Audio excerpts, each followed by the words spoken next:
Ła, śliczny. No naprawdę piękny. Ja byłem w Toronto, nie ma. W Londynie podobnie, ale nie to samo. Oj, jest śliczny, naprawdę galeria elegancka.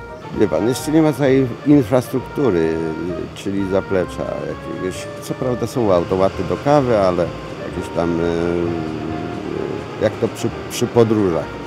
Kanapki, powiedzmy, może na górze jest jeszcze, wie pan, nie rozejrzałem się, ale robi bardzo dobre wrażenie, jest cieplej, nie pada, tylko zapowiedzi nie słyszę.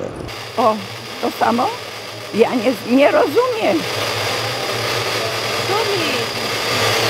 Szumi coś tam buczy, jak na pierwszy dzień. Podoba mi się ogólnie, no dużo lepiej wygląda niż ten poprzedni, prawda, także jest w porządku. Polecam. Radio Wrocław. Najlepsze w 2017 roku.